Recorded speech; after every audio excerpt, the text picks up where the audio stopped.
बिस्मिल्लाहिर्रहमानिर्रहीम। अस्सलाम वालेकुम। आज हम सरसों का साग आपको बनाना सिखाएंगे, तो चलिए इसको हम बनाना शुरू करते हैं।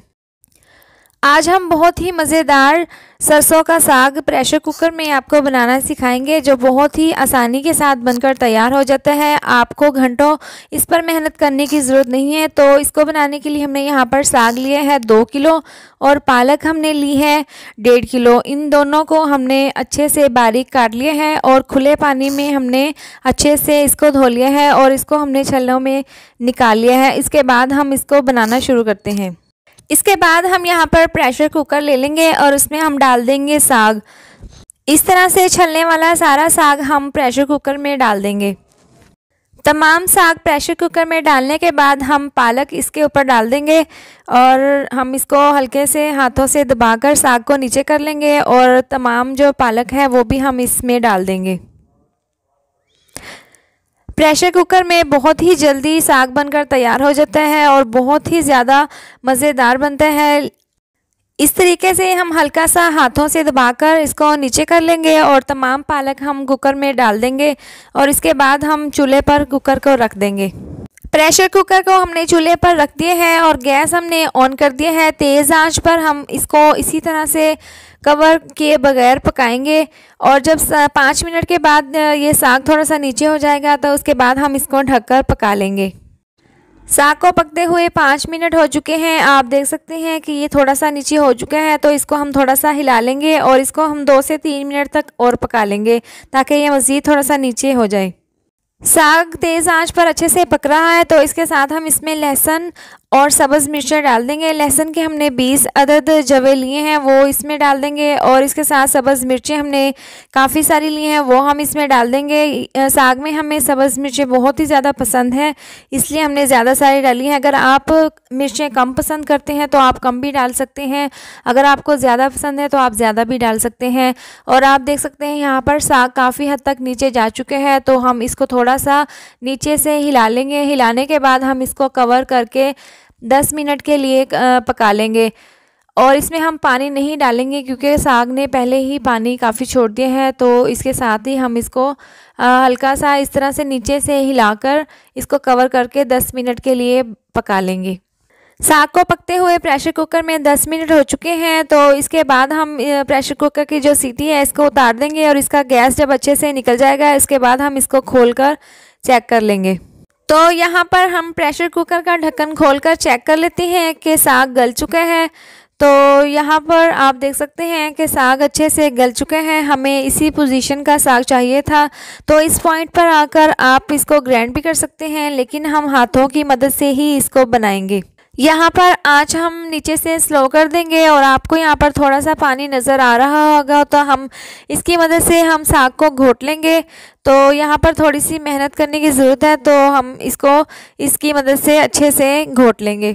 यहाँ पर मुझे इस तरह से करते हुए 10 मिनट हो चुके हैं। आप देख सकते हैं कि साग पहले से थोड़ा सा नरम हो चुका है और थोड़ा सा ये घुल चुके हैं, तो मज़ीद हम इसको इसी तरह से करते रहेंगे। और इसके बाद हम इसमें अदरक डाल देंगे। अदरक हमने यहाँ पर थोड़ा सा लेके मोटा मोटा सा कूट लिया है, ये 1 चम्मच होगा वो हम इसमें डाल देंगे। इससे साग में बहुत ही अच्छा टेस्ट आएगा। और इसके साथ हम इसमें 1 चम्मच भरकर नमक की डाल देंगे। नमक हमने पहले नहीं डाला था, तो हम इसमें नमक डाल देंगे।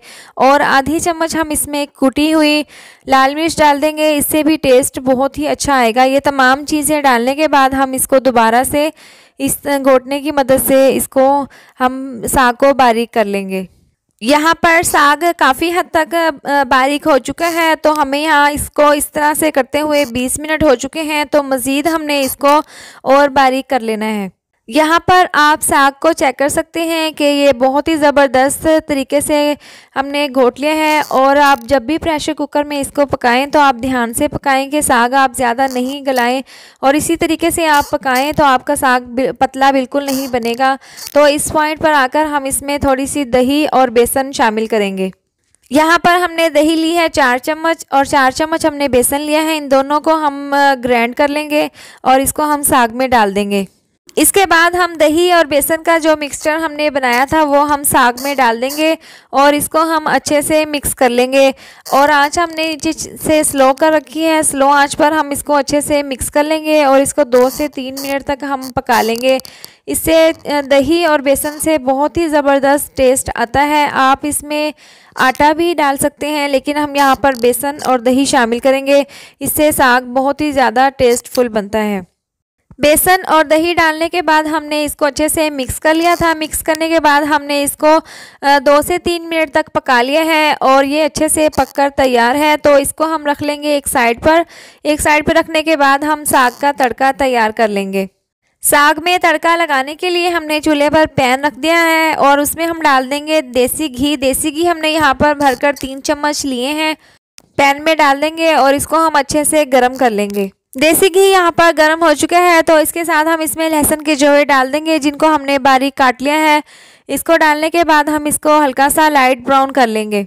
यहाँ पर लहसुन में अच्छा सा कलर आ चुका है, तो अब हम साग को तड़का लगा लेंगे। तो इसमें हम 2 से 3 चमचे साग के डाल देंगे और इसका हम ज़बरदस्त सा तड़का लगा लेंगे।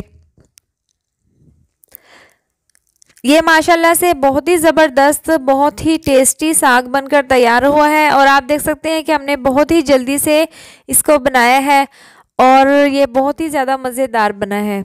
साग में हमने बहुत ही ज़बरदस्त तड़का लगा लिया है और इस पॉइंट पर आकर आप इसमें सब्ज़ मिर्चें बारीक काट कर इसमें डाल सकते हैं। हम इसमें नहीं डालेंगे क्योंकि हमने शुरू में ही सब्ज़ मिर्चें बहुत ज़्यादा डाल दी थी, इसलिए हम इसमें लहसुन का ही तड़का लगाएंगे और ये बहुत ही ज़्यादा ज़बरदस्त है। आप इसको मकई की रोटी के साथ खाएं तो आप बहुत ही ज़्यादा इंजॉय करेंगे। साग बिल्कुल बनकर तैयार है। अब इसके बाद हम इसको प्लेट में निकाल कर सर्व कर लेंगे। गरम गरम साग हमने प्लेट में निकाल कर सर्व कर लिया है और इसके ऊपर हम डाल देंगे ताज़ा मक्खन। इससे साग का जो टेस्ट है वो मज़ीद बढ़ जाएगा और ये बहुत ही ज़्यादा मज़ेदार बना है। साग बहुत ही ज़्यादा टेस्टी है और बहुत ही आसानी के साथ हमने इसको आपको बनाना सिखाया है, तो ये बहुत ही ज़्यादा मज़ेदार बना है। आप इस साग को मकई की रोटी के साथ खाएं तो आप बहुत ही ज़्यादा इंजॉय करेंगे। तो उम्मीद करती हूँ आपको मेरी ये मज़ेदार सी रेसिपी ज़रूर पसंद आई होगी। तो ये थी हमारी आज की वीडियो। अगर आपको मेरी ये वीडियो पसंद आई हो तो इसको लाइक करें, चैनल को सब्सक्राइब करें और नीचे दिए गए बेल आइकन को दबाएं ताकि मेरी आने वाली मज़ीद नई वीडियोज़ का नोटिफिकेशन आपको मिल सके। अल्लाह हाफिज़।